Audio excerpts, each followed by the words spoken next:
대기업이 중소기업에 일을 시키곤 돈을 제대로 주지 않거나 기술까지 빼앗는 대기업 갑질 문제.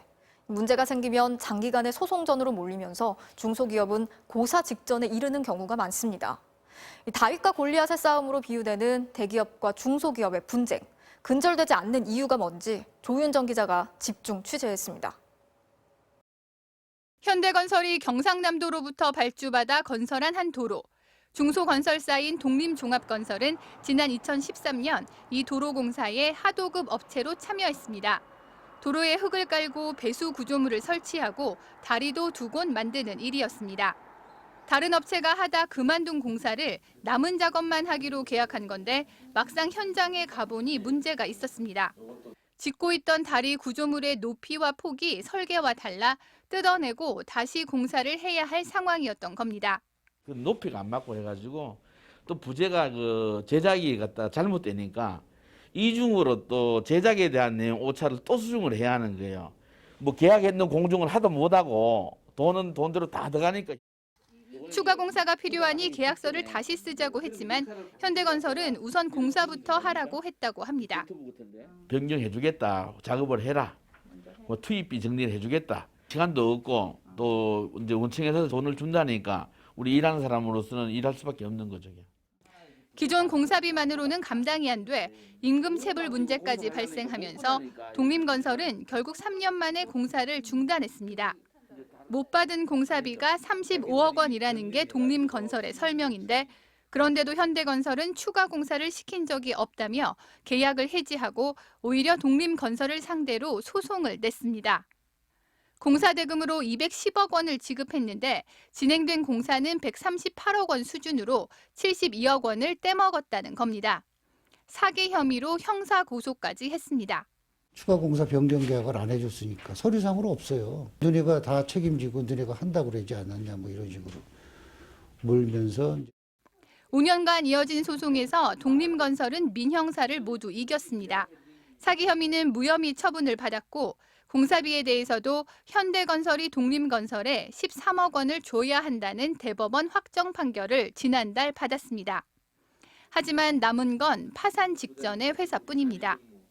소송 과정에서 현대건설은 회사와 임직원을 상대로 70억 원대 가압류를 걸었습니다. 모든 금융 거래가 중지됐고 새 사업을 한 건도 수주하지 못하면서 5년 동안 직원들 월급도 못 줬습니다. 가정은 가정대로 피폐돼가지고 수입이 없으니까 그런 거 뭐 구워서 살아야지. 대기업이 아주 말려 죽이려는 수작이거든요. 40여 명 직원들이 거의 다 떠나면서 기술 인력 기준을 못 맞춰 작년엔 건설 면허마저 정지됐습니다. 사무실 캐비넷엔 소송 서류들만 한가득입니다. 아무리 바늘로 바늘 찔러도 피도 안 나온다. 니네들은 이게 전부지만 그 사람들은 이 한쪽에 기틀 갖고 안 되니까 싸우지 마라 그러더라고. 안 싸우면 어떻게 합니까? 평생 이 빚을 안고 가야 합니다. 공정거래위원회에도 신고했지만 추가 공사 계약서를 발급하지 않았다며 경고 처분을 내린 게 전부. 공사 대금 안 준 건 서로 입장차로 확인할 수 없다며 판단을 미뤘고 법원에서 이긴 지금은 신고하려고 해도 시효 3년이 지나서 불가능합니다. 독림건설이 손해배상 소송을 준비 중인 가운데 현대건설은 법원 판결을 받아들인다면서도 보상 문제 등에 대해서는 할 말이 없다고 밝혔습니다. 이처럼 불공정 행위에도 중소기업이 공정위 도움을 받기 쉽지 않지만 막상 공정위와 법원이 중소기업 손을 들어줘도 대기업은 아랑곳 않고 소송전을 이어가기도 합니다. 현대중공업이 지난 2000년 처음으로 국산화한 선박용 발전 엔진 힘센 엔진입니다. 이 엔진의 핵심 부품인 피스톤은 삼형기계가 만들어 공급했습니다. 1975년 설립된 삼형기계는 세계 3대 피스톤 업체로 현대중공업과 20년 넘게 거래하면서 감사패도 여러 차례 받았습니다. 평생을 이제 현대중공업을 도와주는 일이 곧 이제 조선산업이 세계적으로 이제 1위를 하는데 뭐 기여하는 거와 마찬가지라고 생각하시고서. 그런데 현대중공업은 지난 2012년부터 불량 등을 이유로 제작 공정이 담겨 있는 품질 관리서 등 기술 관련 자료를 달라고 계속 요구했습니다. 보내지 않으면 납품이 취소될 수 있다는 압박에 삼형기계는 결국 자료를 넘길 수밖에 없었습니다. 현대중공업은 이 기술 자료를 삼형기계에 알리지도 않고 다른 업체에 넘겨 피스톤을 생산하게 했습니다. 그리고는 단가를 깎고 발주 물량을 줄이더니 결국은 삼형기계와의 거래를 끊었습니다. 가장 큰 고객사가 발주를 끊으면서 400억 원이 넘던 삼형기계 매출은 3분의 1 수준으로 곤두박질 쳤습니다.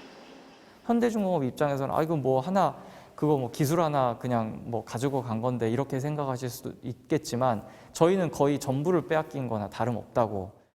공정위가 기술 유용을 인정해 역대 최대 과징금 9억 7천만 원을 부과했지만 현대중공업은 불복하고 공정위를 상대로 행정소송을 제기했습니다. 굉장히 강한 겁박을 했고 이 자료가 왜 요구되었는지도 모른 채로 줬고 자기도 모르는 사이에 그 자료가 제3의 업체로 넘어갔고 이뿐만이 아닙니다. 삼형기계에 납품 대금을 안 준 것과 부품 단가를 부당하게 깎은 것에 대해 공정위와 법원이 과징금과 배상 판결을 내렸지만 현대중공업은 모두 소송으로 맞섰습니다. 시간을 계속 끌어서 고사시키려고 하는 그런 전략이지 않을 절대로 저희 쪽으로 돈이 이제 넘어오지 않도록 도산이 되면 그냥 자연스럽게 이 문제는 그냥 덮이기 때문에 현대중공업의 기술 탈취 문제는 국회에서도 3년 연속 다뤄졌지만 현대중공업은 오히려 자신들이 피해자라고 주장하고 있습니다. 법정기관 및 정치권을 속이면서까지 중소기업 약자 코스프레함으로써 현대중공업을 전방위적으로 압박하고 있다. 사장님 이거 보셨습니까? 이거 누가 쓴 겁니까?